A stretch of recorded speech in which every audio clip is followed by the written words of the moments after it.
Please give it up for Tobit. Hello. Hello, how are you? I'm good. How did you spend your Valentine's? During the Valentine's, I was on set. It was a perfect day because being on set is like being with the love of my life, if it counts. That's really nice. I want to congratulate you. It's quite a milestone to feature on a movie in Netflix. So I wanted you to tell us, take us through your journey as an award-winning actor. We are starting exams next week Monday. Nilikuwa tuna exam last week. Writer and director. To me, I don't think it's wise to be doing exams after every 2 years. As the accolades I got rather from acting and scriptwriting and directing. There's a feature from my first feature film I did with Kenyan Media Corporation in Kenyatta University called Kasumu Must Go. Okay. I managed to get Best Supporting Male Actor.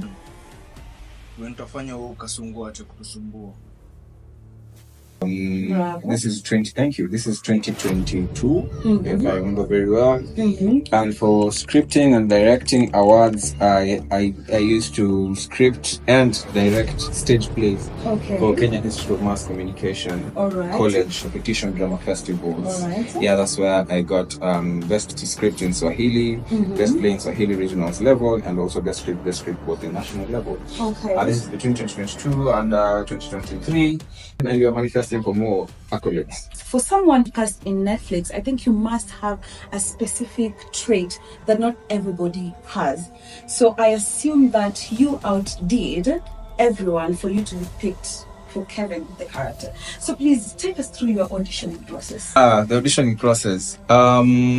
Basically, I want to take you 1 week before me going for the auditions. 1 week before, I was sent messages. I received 4 messages from 4 different friends who don't even know each other, but they are my friends. So 2 from Instagram, 2 from WhatsApp. So I get the first message on Instagram.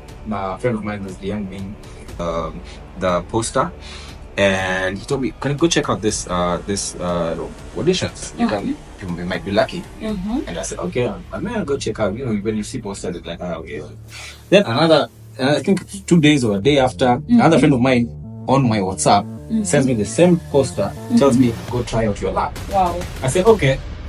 2 days later, this is now 3 days before the auditions. Yeah, 3 days. I've not even made my mind yet. I'm like, should I go? That's 2 other messages from Instagram and WhatsApp.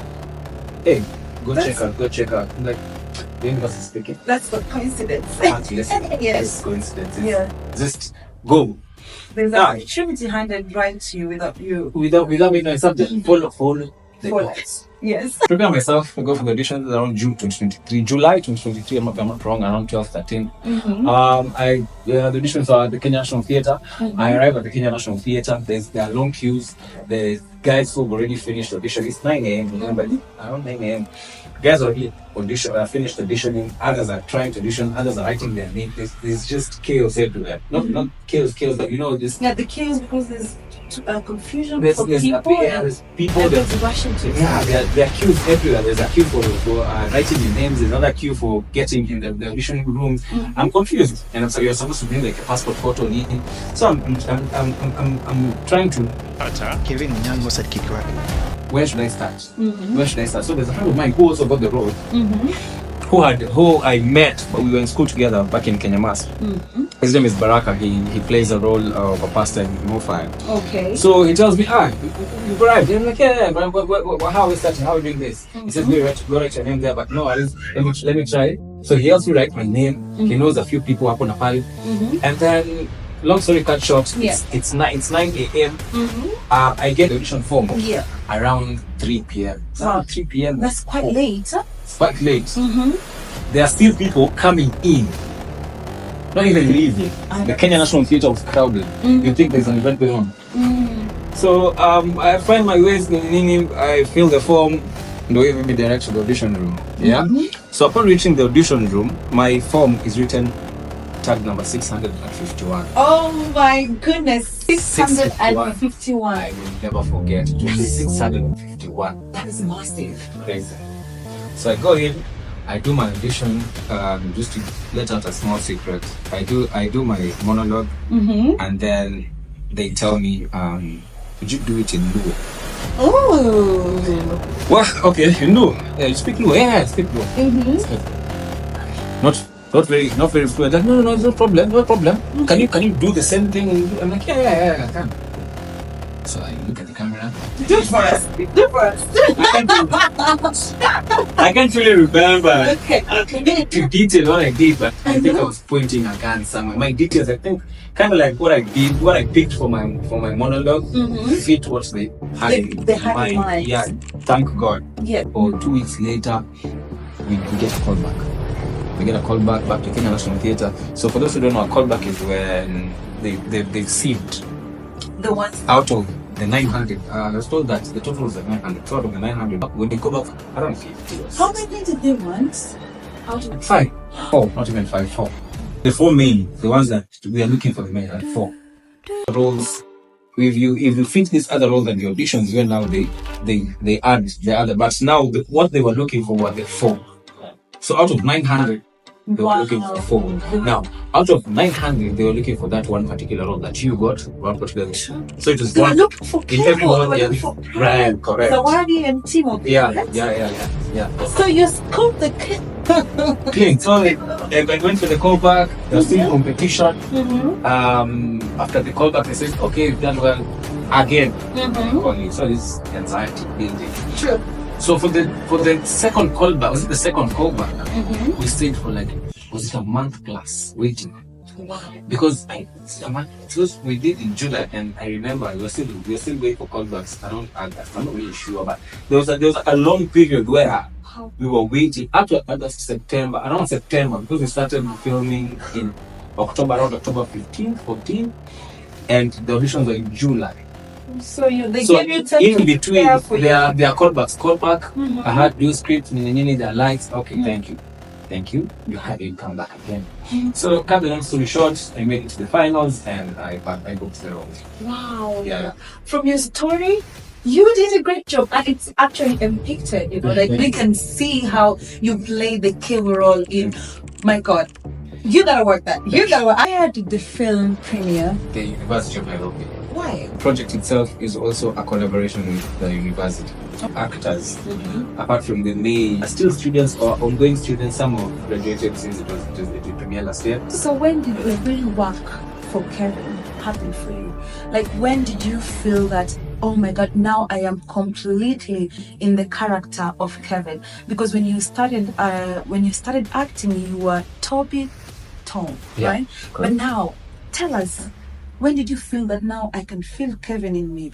For those who've watched the show, yes, Kevin's story isn't a slow burn.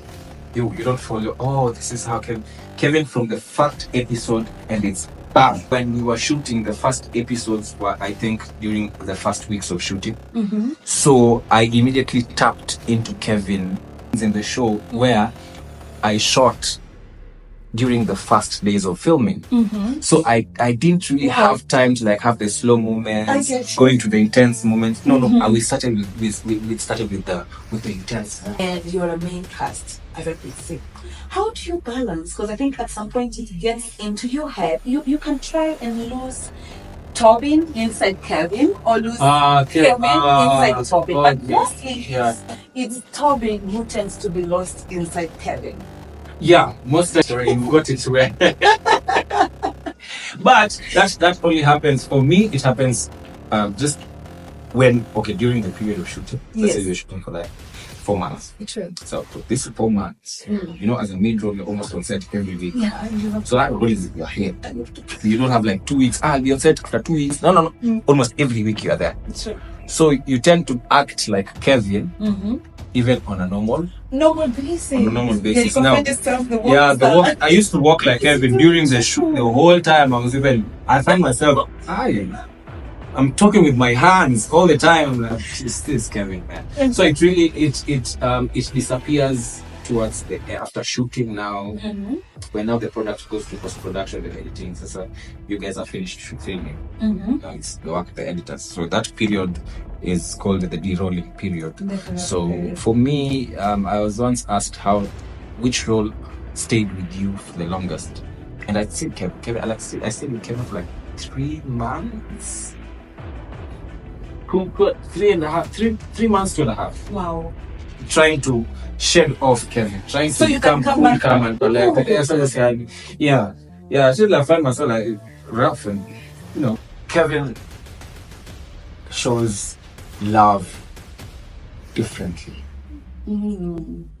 The fact that he was angry at Timothy with the tracking system and the fact and knowing that the police are on Brian and Zawadi's tail, blaming it on Timothy at that very moment, is not about friendship. It's about what's the impact that if these guys get caught, all of us are in trouble.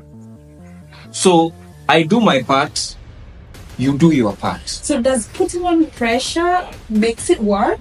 No. I can see Timothy works. I don't know if he works well under pressure. Maybe you can tell me. For Timothy is a silent guy, who is not really about working under pressure. It's Kevin reminding him who he's dealing with. It's now I'm telling you something, and it's like you're not listening. You don't understand. So the real Kevin shows up. It's not about friendship, it's about that particular moment. It's about you messing us up. Because I don't understand the computer stuff, technology stuff about tracking. It's you. Do your job. It's your job. Yeah. It's not about me being your friend. It's about your job. No one else to get in trouble. Please. Yeah. So please tell us your character as a robber. So Kevin is trigger happy.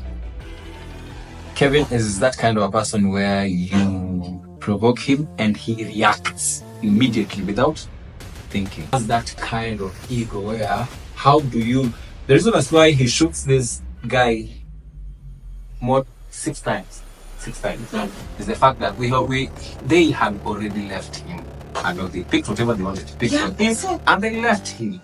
So the guy wants to retaliate, and Kevin and Brad are gone. So that's what pisses Kevin. The fact that not that pride or you said something, is the fact that you have the courage, the guts to fire back. Yeah, you were saying, manze, ingekwaziza tuko pale chini. Yeah. I caught. Nice. The fact that you shot back, we don't have a problem with you, but now what are you trying to show? What are you trying to show us? That you're the tough guy. No, we want to show you the tough guy, I guess. So who's Kevin? That is who Kevin is. But that's not Brian. That's why Brian's confused. We are going. He's shot back. Okay, just let us go. And Kevin is like, no, we're not going. In the scene, when you shoot to kill, what runs into your mind? It's more like more anger. It's more of my ego is Kevin's ego is bruised. Yeah, it's to show who the muscle man is. Remember, he is not. He's like, how is it rational thinking? Where you don't have time to think. You don't. Yeah. So it's not rational thinking. It's irrational. It's irrational. That's what Kevin is. Yeah. What is going to be the loose end for you guys? Because I can see, we all know that in every series, in every movie, once a number of time, the bad guy must be caught. Yeah. Even if they escape, but they must be caught. So what is going to be a loose end? I'm just going to be metaphorical. When these guys make their choice, it follows consequences. Yeah. Now, in life, there are different kinds of people. There are lucky people, there are the unlucky people, and there are people who just move with the system, they follow the system. So this apply to these three things apply to the 4: Zawadi, Kevin, Timothy, and Brian. So all I can say is there are consequences. They all get their consequences differently. Consequences. So should we wait for Mo-Faya season 2? For now, I don't have should I call the mandate or the power to say yes or no? Okay. All I can say is let's keep on here. Yeah, let's open our eyes. Yeah.